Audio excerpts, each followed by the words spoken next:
मैंने आप लोगों से डिस्कस किया था कैरियर वाली वीडियो में कि आपको अपना कैरियर कैसे फाइंड आउट करना है आत्मकारका के थ्रू। आत्मकारका क्या होता है? Planet holding the highest degree, है ना, सन से अलग। एंड सन अगर हाईएस्ट डिग्री होल्ड करता है तो सन आत्मकारका है ना। एंड इसमें हम राहु को भी काउंट करते हैं, केतु को नहीं काउंट करते। एंड अदर प्लैनेट जो हैं यूरेनस, नेपटून, प्लूटो, इनको भी नहीं काउंट करते। जो मेन आपके 8 प्लैनेट्स हैं, नवग्रह होते हैं ना, है ना, राहु को इसमें काउंट करेंगे तो मेन जो 8 प्लैनेट हैं उसमें सबसे ज़्यादा हाईएस्ट डिग्री होल्ड करता है। एंड ये आपका सोल का पर्पस है। एंड कहीं ना कहीं आप ओके, अगर आप यंग हैं तो आपको नहीं ऐसा रियलाइज़ होगा, लेकिन डेली बेस पे मैं लोगों से बात करता हूँ। एंड रिसेंटली भी अभी 3-4 ऐसे किस्से हो गए कि आत्मकारका से रिलेट करता हुआ कुछ ना कुछ काम आप लाइफ में ज़रूर करेंगे। वो भी मैं अभी डिस्कस करूँगा कि वो कैसे एंड वो किस पर्पस के थ्रू होगा, है ना। एंड मेरी अभी जैसे एक पर्सन से बात हो रही थी and she is a doctor. And उन्होंने कहा कि आपने कहा था आत्मकार का जो है वीनस है। एंड वीनस तो मीडिया होता है, एंड ये होता है क्लोथ का काम हो गया, ज्वेलरी हो गई। एंड हाउ कम मेरा आत्मकार का वीनस है? एंड ऐसा तो कुछ नहीं है, समझ रहे हो। तो एस्ट्रोलॉजी हमेशा काम नहीं करती। मैं कहा ठीक है, कर्म सबसे पहले हैं, लेकिन आप कौन सी डॉक्टर हैं, है ना। उन्होंने कहा गायनो, है ना।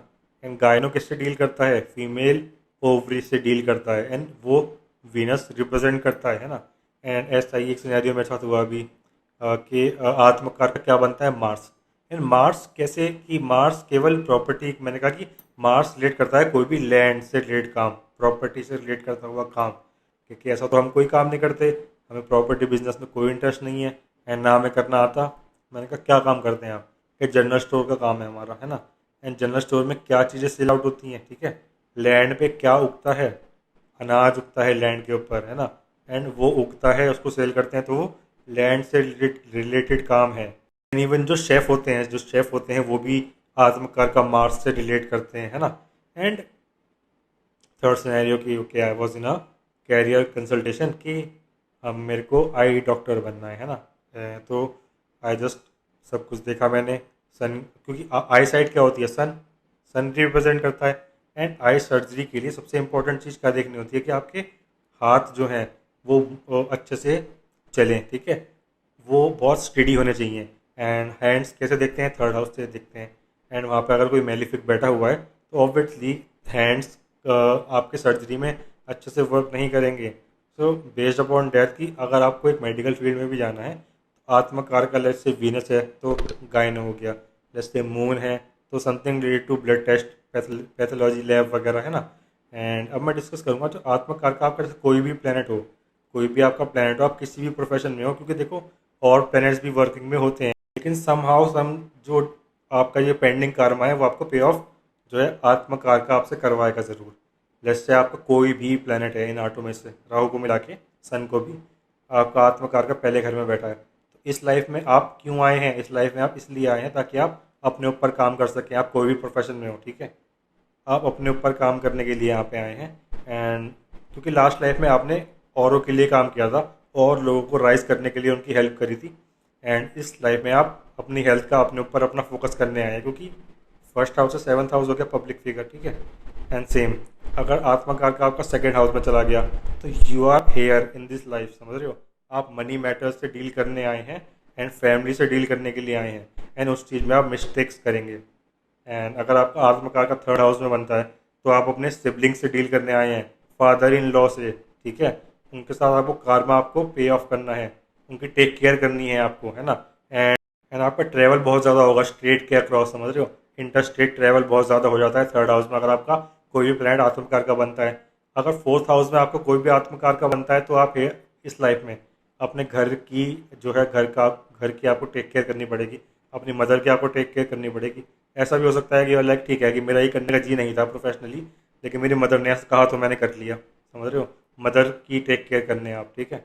एंड जैसे फिफ्थ हाउस में बनता है तो ऑब्वियसली बच्चों का ख्याल रखने, हायर लर्निंग्स पढ़ाई करने, लर्न करने, मंत्रास से डील करने, क्योंकि फिफ्थ हाउस मंत्र भी होते हैं ना। इन पास्ट लाइफ में आपने ये सब चीज़ें इग्नोर करी थी। एंड आत्मकाल का आपका ये है कि इस लाइफ में आपको ये सब चीज़ों पे फोकस करना है।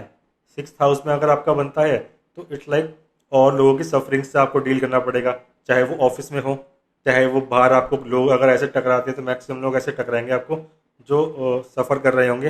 एंड उनकी हेल्प करना है। एंड उनकी हेल्प करने के बाद ही आप अपने प्रोफेशन अपने प्रोफेशन में भी आप ऊपर उठ पाएंगे उनकी हेल्प करने के बाद ही। सी बात ये है कि देखो, आत्मकार का से अगर आप दूर भागेंगे तो वो आपको दिक्कत देगा। अगर आप वो कर्मा पूरा कर देंगे, पेंडिंग कर्मा, है ना, देन उसके साथ साथ आप चलेंगे तो आपको प्रोग्रेशन देगा इस लाइफ में। ये बात आप समझना।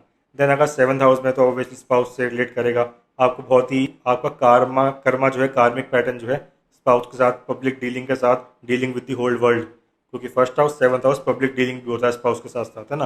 तो बहुत ही आपको ईगोइस्टिक स्पाउस मिल सकती है, एंड वो आपका कार्मिक डेप्थ है सबसे वर्ल्ड के सामने। आपको समझ रहे हो, थोड़ा ऐसा भी हो सकता है आपका ईगो हर्ट हो जाए इन पब्लिक।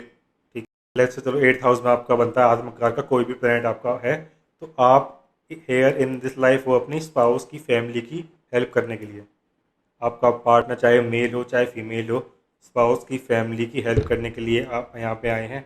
समहाउ आप हिडन नॉलेज भी आपकी अकल्ट में बहुत ज़्यादा होगी, आपको पसंद हो चाहे ना हो, है ना, लेकिन समहाउ अकल्ट से आप रिलेट ज़रूर करेंगे। एंड ये एक यूनियन लीडर भी शो कर सकता है कि आपको एक यूनियन लीडर बनना है, एंड वो आपकी ड्यूटी है इस लाइफ में। देन अगर आपका नाइन्थ हाउस में है तो इट्स लाइक फादर हो गए, आपके गुरु हो गए, हायर नॉलेज हो गई, है ना, डिज़ायर ऑफ फादर कि ओके कि मेरी तो इच्छा नहीं थी लेकिन मेरे फादर ने ऐसा कहा तो मैं ये कर रहा हूँ। एंड लेट्स से आपको बुक पब्लिश करनी है, आपने कुछ लिखा, आपने पब्लिश कर दिया ना, आपको जस्ट मन था आपने कर दिया, आपका आत्मकार का था, बाई चांस आपने लिखा और आपने पब्लिश कर दिया। टेंथ हाउस में अगर है तो आप इस लाइफ में क्यों हैं, अपने कर्मा से डील करने, ठीक है, गवर्नमेंट से, ऑर्गेनाइजेशन से, वर्ल्ड से, प्रोफेशनली। तो प्रोफेशनली आपको लॉन्ग ज़्यादा देर तक काम करना पड़ेगा समहाउ गवर्नमेंट से एंड ऑर्गेनाइजेशन से, कार्मिक बैकलॉग होगा आपका। ऐसा भी हो सकता है आपको काम नहीं मिल रहा, समझ रहे हो, ऐसा भी हो सकता है, नो वर्क। कार्मिक डेप्थ है, आत्मकार कहाँ पे बैठा है तो उसमें इश्यूज आएंगे जब मिलेगा तो कि वर्किंग आवर्स मेरे बहुत ज़्यादा हैं। एंड ठीक है, ये आपका पास्ट लाइफ से कर्म है जो आप इस लाइफ में लेके आए हैं, एंड लास्ट लाइफ में आप बॉस थे, अब लोग आपको काम दे रहे हैं। इसका ये मतलब होता है आत्मकार का अगर यहाँ पे आता है तो ये सिचुएशन आपके सामने क्रिएट होंगी, पक्का है। अगर इलेवंथ हाउस में चला आता है तो आपको बिग ऑर्गेनाइजेशन से डील करना पड़ेगा, बिग एनजीओ से, सफरिंग ऑफ अदर्स, समझ रहे हो, पॉलिटिकल आपको चार्ज होना पड़ेगा, एक्टिविस्ट आप बन सकते हैं किसी न किसी टाइम पे आके, औरों की मदद के लिए बड़ी बड़ी जो यूएन हो गया, बड़ी ऑर्गेनाइजेशन से आपको डील करना पड़ेगा अगर आत्मकार का इलेवंथ हाउस में आ रहा है। अब सबसे इंटरेस्टिंग, अगर आत्मकार का अगर ट्वेल्थ हाउस में आ रहा है तो उसका मतलब है कि आपके जो सारे कर्मा हैं वो एग्जॉस्ट हो चुके हैं, एंड इस लाइफ में आप सोशलाइज करने नहीं आए हो, एंड इस लाइफ में आप अपने घर से दूर जाके एक मॉन्क की लाइफ अगर आप जिएंगे तो पार्टी वगैरह करेंगे तो नहीं, आपको उतना समझ रहे हो पीस नहीं मिलेगा, प्रॉब्लम्स क्रिएट होंगी। लेकिन वंस यू रियलाइज ऐसा नहीं है, कुछ जो मन है वो करो, सब कुछ करने के बाद कि यू रियलाइज कि ठीक है सारे कर्मा मैं एग्जॉस्ट कर चुका हूँ, अब I need to be a monk and I need to realise the path of God. So या आत्मकार का से बहुत समझ रहे हो। एंड या पेंडिंग जो वीडियो है राहु की सेवन्थ से लेकर आगे तक की वो मैं जल्दी बना दूंगा, एंड राइट प्लान वगैरह की जो मैंने कह रखा है आपसे। एंड स्टोरी में मैक्सिमम लोगों का रिप्लाई करने की कोशिश करता हूँ, एंड सेशंस वगैरह मैं इतने नहीं लेता हूँ, दिन में एक। एंड या कोई भी सीरियस सिचुएशन हो तो जस्ट आप स्टोरी में टाइप कर दिया करो, एंड जो बहुत ज़्यादा सीरियस होता है तो ऑब्वियसली मैं पर्सनली भी बात करता हूँ ऐसे ही, ठीक है, कोई बहुत ज़्यादा अगर सीरियस सिचुएशंस है तो गाइस नो कि ठीक है, बस सीरियस भी तो हो, है ना।